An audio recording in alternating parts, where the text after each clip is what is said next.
everyone, I'm Shannon with J&S King Family Farm. I'm in my high tunnel. It's raining today, which I'm super happy about. It's been so dry. We desperately need rain, and we're finally getting it. It's been raining since 11 o'clock this morning. I did a little bit of work outside this morning, did some weeding, planted some sunflowers. I've done a bit in the high tunnel here. You can see there's like spinach here, and then I've put peppers all along here. And I plant them fairly close. Peppers kind of like to hold hands, so 12 inches apart max, 10-12 inches. And it's a lot warmer in the high tunnel. We just don't get the heat here, so the high tunnel really helps them get that extra bit of warmth. It's significantly warmer in here, even though it's not sunny. The humidity is up in here, and it's just that much warmer. So that's kind of what we're doing today. I pottered in here a little bit, kind of enjoying the lazy day. Cleaned my house a little, I decided to make an olive oil cake with fresh rosemary, and it's delicious. So I might actually try doing a video on that later on. It is just so good. I'm thrilled with it. But everything out here is just, you can just see everything's turning green. It's evening, so it's getting to the time where I'm going to start closing things down here. And I don't want my camera getting really wet. But everything's just coming along, and really enjoying this weather. It's the garlic. Everything's lots of dandelions, because we have lots of dandelions. So we're on day 2 of rain, and it's just a nice steady rain, which is really important. If it comes down too fast, especially at first, she just runs right off the soil. But this rain, this is a nice steady rain. It's good. Everything's popping. Get some barn chores done. Probably do some planting in the high tunnel. Pick some spinach.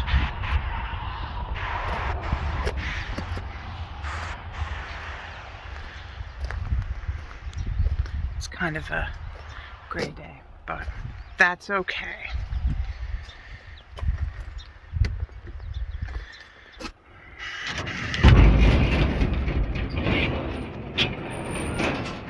Hey, Luna.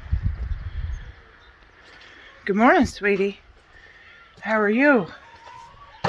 Anything interesting going on in here today? You got an empty food dish. Is that what's going on? It's just really not acceptable. Hey, we'll give you a little. Good morning, guys. Hey, good morning.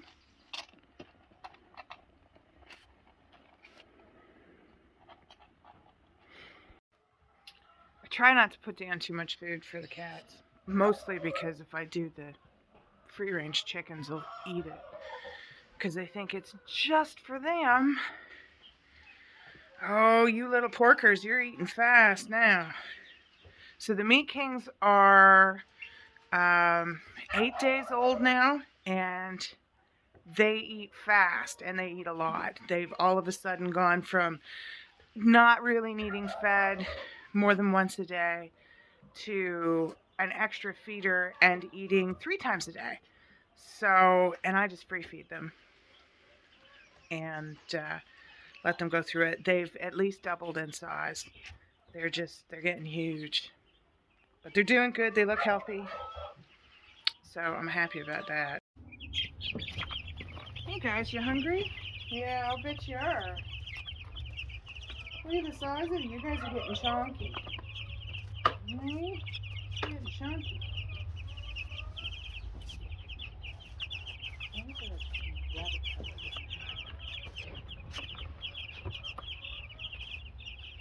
So one of the things I do like to do on rainy days is get some seed starting done. The best thing that I discovered quite a few years ago actually was succession planting, so that when I pull a crop out of the ground, I immediately replace it with something else. So when a lettuce crop comes out, I might replace it with sunflowers or some zinnias. Doesn't matter, whatever's ready to go. I don't really worry a whole lot about crop rotation just because I do so much succession planting. I try not to follow a crop with the same crop. So I probably wouldn't pull sunflowers and plant sunflowers. Or I wouldn't pull lettuce and plant lettuce. I do try to kind of rotate it in that respect. So I'm going to start some zinnias because they really don't like the cold. I mean, you can direct sow these and they'll be fine. I like to do transplants because I like to have a very specific spacing for cut flower production. So I like to start them ahead of time. And if you put them out when it's, kind of cool out, they just sulk and they don't do anything. So I like to start them ahead of time. They're very, very quick growing. So I've got a couple trays here. I'm going to try these this year. I haven't grown this particular one. And then I always grow the Benary's Giant. And then I like these Queen Lime. That's Queen Lime Red, Orange, and Queen Lime. And then this is like Queen Lime Red. And they look fantastic in bouquets. They're a little bit fancier. But the Benary's Giant is just fantastic. Great big blooms. They're a fantastic replacer for Gerber daisies when you're doing bouquets. So this is another State Fair. They're a good size one as well. But I really like growing the Queen Lime series. So, but I like this green one. So we're going to give it a try. We'll get it planted. I'm just putting these in 72s.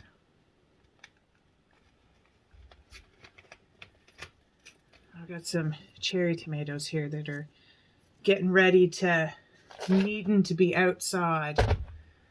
I'll probably take them out, put them in the greenhouse. But I won't. They're Bumblebee. Oh, no, they're not. They're Indigo Rose. Bumblebee is what was on them before. So they're Indigo Rose. So this is what zinnia seeds look like. You can save seed from zinnia. It's really easy to do. For me, for cut flower, if I let it go to seed, they stop producing the cut flowers, which is kind of problematic for me. So I don't let blooms go to seed. But if you are just growing for prettiness and you want to save some seed at the end of the season before the frost comes, because these are super frost tender,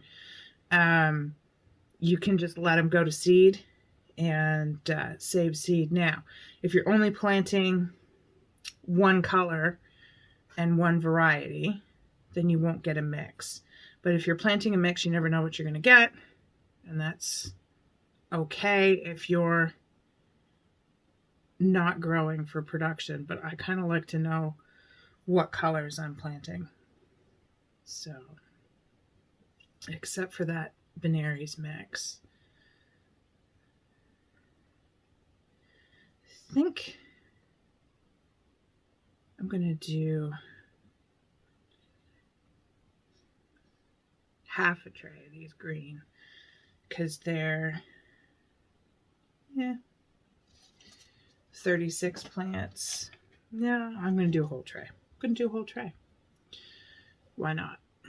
If I have too many, I have too many. It's better than not having enough.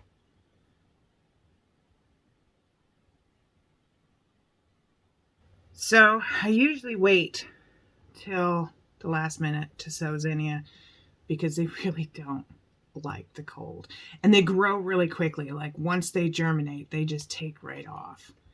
And I'm going to put them on, leave them on these heat mats right here. And as soon as they germinate under the grow lights, I might actually take them out. Once they germinate, I might take them out to the greenhouse and let them grow out there. But I do love zinnias. They're just super pretty. They make great cut flowers. They bring in the pollinators. They're really great blooms. All right. So that is a tray of envy.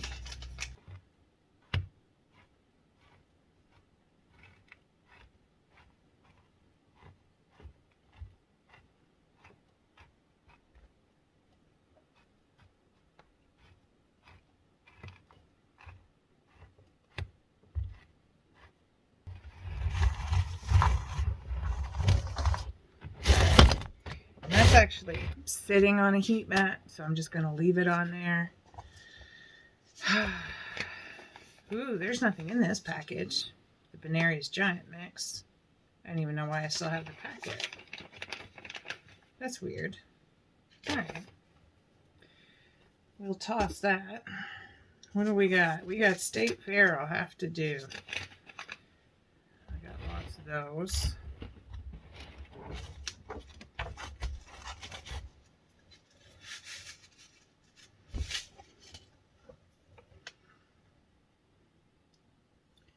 Zinnias really are an old-time favorite, though. Your grandmother probably grew them on the side of her vegetable garden and brought them inside. And put them on the kitchen table. Because your grandmother knew, maybe without really knowing anything overly scientific about it, but that having flowers around provided a greater harvest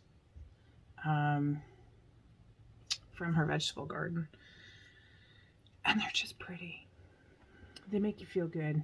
And even if you're really only gardening to grow vegetables and to grow food, if your garden is somewhere pretty and somewhere you enjoy being, then you are much more likely to go out there and work at it and take care of it. Because let's face it, you know, it's a lot of work. It really, really, really is a lot of work. These are State Fair.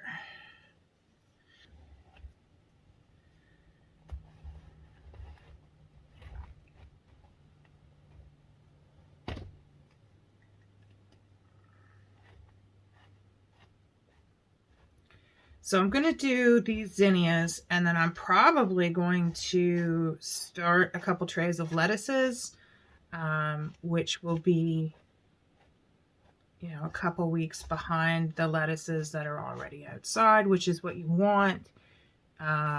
Lettuces have a tendency to go bitter as you harvest off of them and as the season warms up. But if you continually sow new plants and maybe change your varieties to varieties that do better in the heat, you'll have lettuce all summer that's actually edible. Lettuce goes bitter partly because of the heat, but mostly because of a lack of water. So if you find your lettuce is just kind of starting to get better and it hasn't started to bolt, if you give it a really good drink, it might actually be a little less bitter. The bitterness is just lettuce protesting how dry it is. All right, so we've got those. And I want to put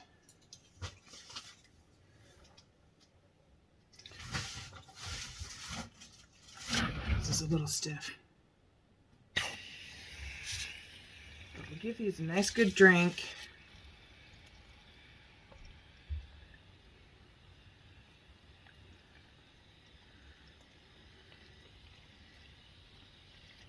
There we go. To get them started. And I'm going to move on to some other kinds of zinnia and probably some lettuces. And then I got to get outside and do some work in my high tunnel. I can do that in the rain, so that's okay. And it's actually really best to transplant stuff when it's cloudy. Things just do better when it's cloudy. So that's the plan.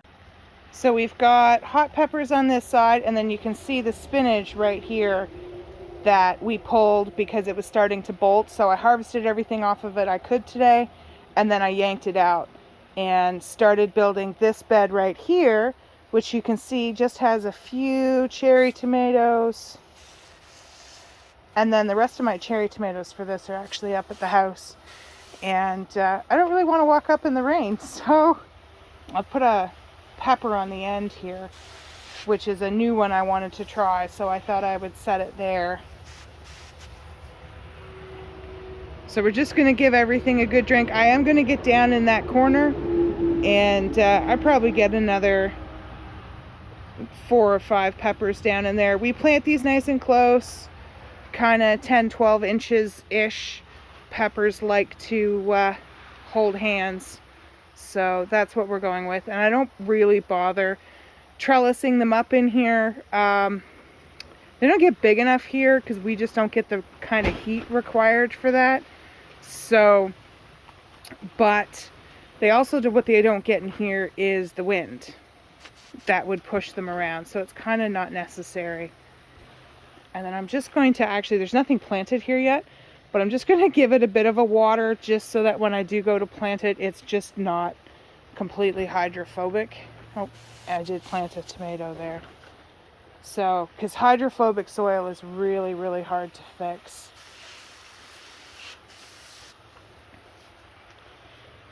And then I've got some onions over here, and they won't be in here much longer. I'll probably pull them in a week, and then we'll get some slicer tomatoes in here and trellised. But these are looking really nice, except the cat decided to lay in a spot. I had to kick him out.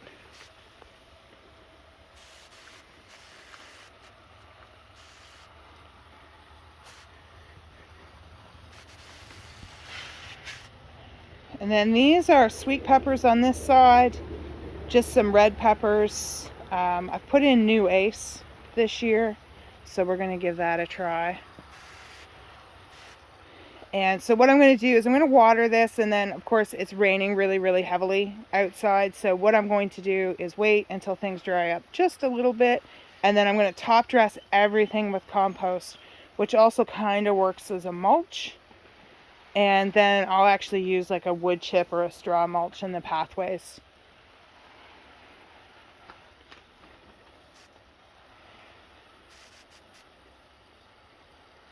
And then this side of the tunnel is notoriously well draining, so I want to make sure I give this a really good drink. I know the water looks like it's sitting there, but it won't be sitting there long. It's getting a little bit better. We've been able to really build the soil in here in the last couple years, and things are getting better.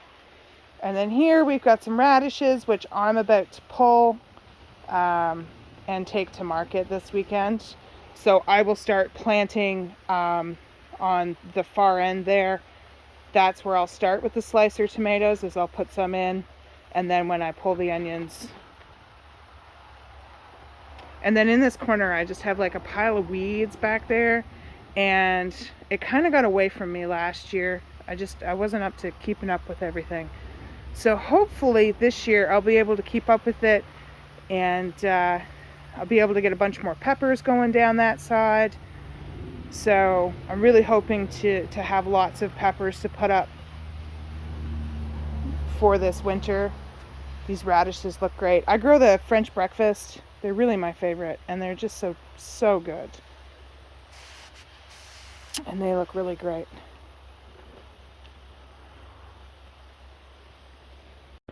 So what we'll do once the tomatoes get a little further along, because right now they're kind of tiny and they're really hard to trellis up, is I have these spools that hang from the ceiling, and you can see here's like a string here, and I will, you see the spool right there. So I will, once they get a little more established, they get their root systems going, and they start putting on some top growth, I will pull these strings down and trellis the tomatoes on them. And it works really well for me. I buy those from Dubois Ag, and they work really quite well, and they're not really very expensive. So that's kind of, it's dripping in here.